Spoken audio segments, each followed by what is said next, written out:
Fire crews rushed to a wildfire burning near Bailey on Sunday.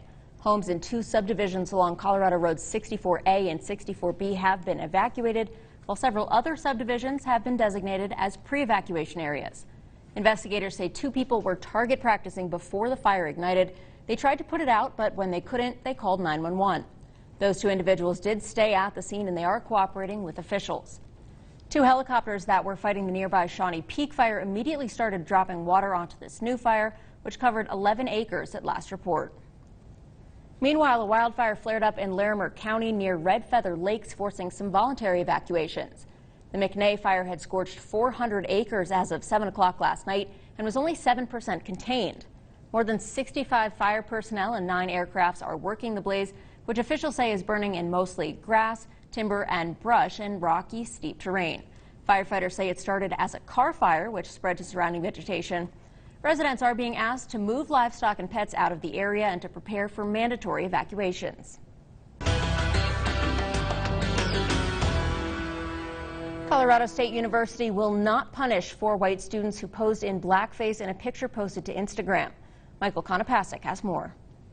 We're learning more about what led up to this picture. They're just a bunch of kids having fun and not thinking. The father of the young woman seen here spoke to us by phone. He says incoming CSU students were given dark anti-blemish cream by a campus organization. These are not racist kids. But after the picture was snapped, text appeared reading "Wakanda Forever," a reference to the movie Black Panther. I thought it was kind of common knowledge that you just don't do stuff like that. This is not okay. CSU says while the post showing this picture runs counter to its principles of community, administrators cannot punish these students due to their First Amendment rights. I don't consider that free speech in any way. That's a form of hate speech. In a statement released by the young woman's father, Leanna Kaplan says, "My mistakes have hurt others, and I deeply regret the pain that my ignorance has caused." You don't always have to be conscious about being racist. You're doing that, you're not that sorry. CSU says it plans to hold events focusing on campus learning, healing, and reconciliation, but details on that still have not been released. For 2 days in a row now, Colorado State University officials are refusing to go on camera and talk about this controversy. I think the university should do more of figuring out how to stop this. As for Leanna, her dad says she is currently not living in the dorms. And my daughter is devastated.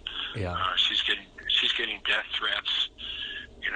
She's being called all kinds of obscene names. Some say the public response to the picture is in itself punishment. It's your 3rd week at school and college and you're a freshman and that's what you're known for.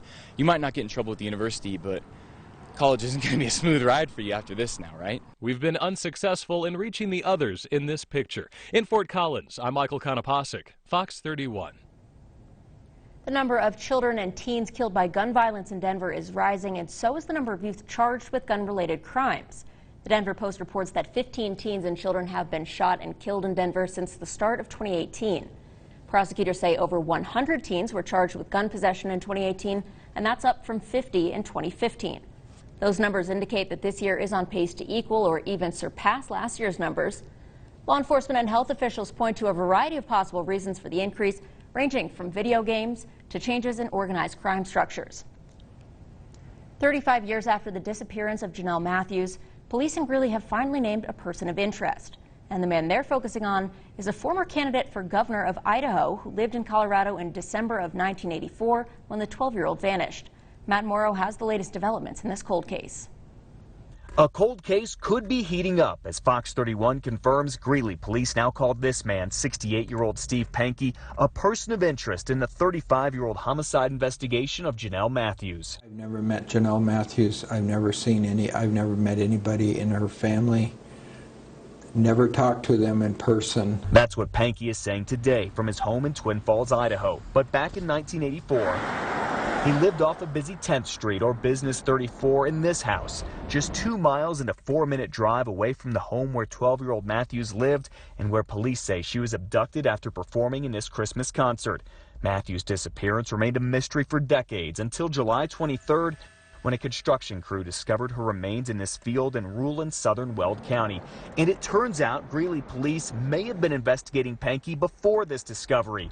The man who rents Pankey's former house tells Fox 31 that 4 to 5 months ago, Greeley detectives were taking a very close look at the property, asked questions about the septic system, and even dug up these 3 areas on the front lawn. Back in Idaho, I voluntarily gave my DNA. I offered to take a polygraph. I offered to take a voice stress test. Then on September 4th, investigators served a search warrant at Steve Pankey's current home. Greeley police are not saying much about the investigation, but tell us Steve Pankey has made repeated efforts to speak with detectives throughout this investigation. And when those detectives traveled more than 650 miles to see Pankey in person, they say Pankey refused to speak with detectives for reasons unknown. So the big question, did Steve Pankey kill Janelle Matthews? He says no, while Greeley police say they're still investigating. Matt Morrow, Channel 2 News. Nearly 3,000 impaired drivers felt the heat this summer as the Colorado Department of Transportation teamed up with Colorado State Patrol and local law enforcement agencies as part of the Heat is On campaign. 6 high-visibility enforcement periods conducted between Memorial Day and Labor Day led to the arrest of 2,999 impaired drivers in Colorado. That's an 11% increase from the 2,663 arrests made during the same time last year. And while the Heat is On summer enforcement period has come to a close, the Fall Festival's DUI enforcement period kicked off last week and will continue through October 21st. And there are some forward-thinking companies that will let employees bring a well-behaved dog to work. But a Denver company is now opening its doors to all kinds of pets, from pigs to pythons. Nicole Brady has the story. Yeah, you show off, buddy. At Four Winds Interactive, they're giving new meaning to the term corporate jungle. We all know that when people are, happy, they're more productive, and a lot of times that has to do with their animals. And when we say animals, Frogs, snakes, tarantulas, scorpion, really big lizards. Did I say pigs? I don't think you said pigs. Okay, pigs, yeah. That's most of it. A pig named Kevin Bacon, and Madrid the macaw, and Sugar Ray the chameleon. They've all clocked in at Four Winds. This is Princess Buttercup. She is an albino python. She's really sweet. Four Winds is among a growing number of companies that sees the value in animals for things like employee engagement and stress reduction. It's just like a nice, energizing thing for all of the employees, really. This is pretty much what he does. Sam Adams can still get her work done while holding Jared, but that may not be true of every employee. Some might have allergies or arachnophobia. I don't really bring the scorpion to work much. Workers' compensation company Pinnacle Assurance says businesses are liable for the health and safety of their human workers. Make sure that their employees have those skills to understand animal behavior. Not everyone has had a dog in their life, so they might not understand what that dog is doing is signifying something that could harm them. Having some rules in place, like requiring pets to have their shots and making sure the animals aren't aggressive, can prevent injuries. Because this guy certainly makes being cooped up in the office all day more interesting. Nicole Brady, Denver 7.